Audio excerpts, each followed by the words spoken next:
Suite Consultancy. www.pakbettv.com.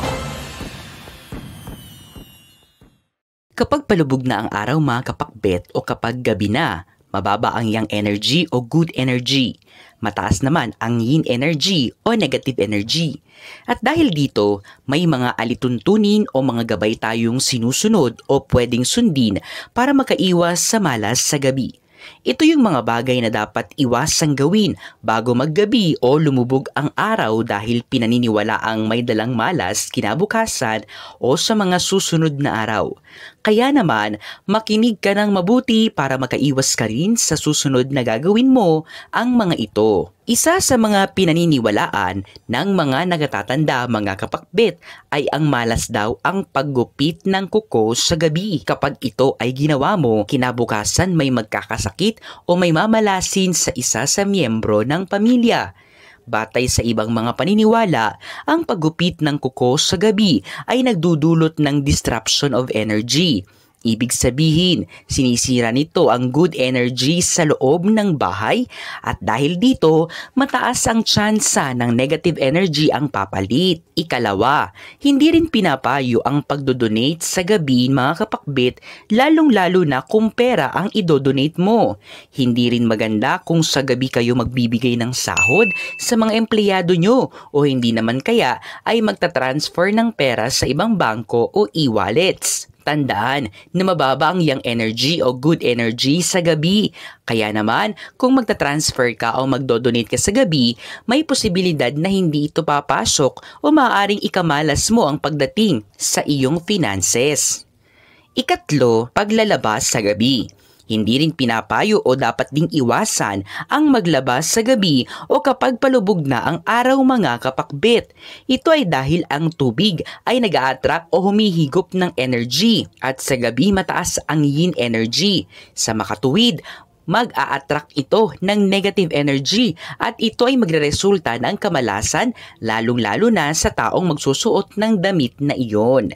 Ikaapat, dahil mababa ang positive o light energy sa gabi, ang pagtatanim sa gabi ay magreresulta lamang sa pagkamatay ng iyong tinanim at malas ang ganitong gawain. Kaya nararapat lang na iwasan ito.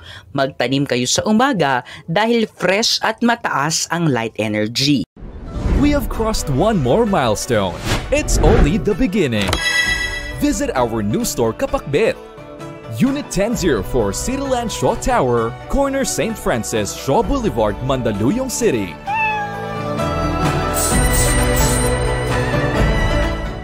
Ikalima, isa rin sa mga sikat na paniniwala mga kapakbet ay ang pagwawalis sa gabi.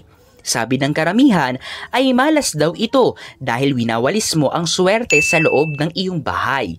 Sa ibang perspektibo naman kapag gabi, meron tayong steady energy sa loob ng bahay at isa itong positive energy. Kaya naman, kapag nagwawalis ka sa gabi, winawalis mo rin ang steady energy na magreresulta sa pagpasok naman ngayon ng negative energy. Ika-6, dahil mataas ang negative energy sa gabi mga kapakbet, ang paggamit o pag-aayos ng mga sirang gamit sa loob ng bahay ay nag-a-attract lang lalo ng negative energy. Ika-7, hindi rin pinapayo ang pagpapagupit ng buhok sa gabi o kapag palubog na ang araw dahil maaaring pagmulan ito ng aksidente. Isa pa, pinuputol mo raw ang positive energy na meron ka at papalitan ito ng negative energy. Ika-8, ang pinaggamitang sapatos ay may dalang negative energy mga kapakbet. Dahil dito, wag na wag nyo itong ipasok kapag palubog ng araw sa bahay nyo dahil mas magbibigay ito ng negative energy. Ilagay ito sa separate na lagayan, wag sa loob ng bahay. Ika-9, ang pakikipagtalo o pakikipag-away ay isang negative activity na nagbibigay o naghuhudyat ng negative energy mga kapakbet. Kaya naman, kapag kayo ay nakikipag-away sa gabi o bago lumubog ang araw, tiyak na mamalasin ang buo nyong gabi, lalong-lalo na kung hindi nyo ito agad aayusin. Ika-10, remember na mataas ang negative energy sa gabi mga kapakbet. Kaya naman, ang pagtitig ng matagal sa salamin ay bawal na bawal. Ito ay dahil may kakayahan ang salamin na doblihin ang enerhiya ng paligid. Kaya naman kapag tumitig ka ng matagal dito, binibigyan mo lang ng negative energy ang iyong sarili na kalaunan ay magbibigay naman ng kamalasan.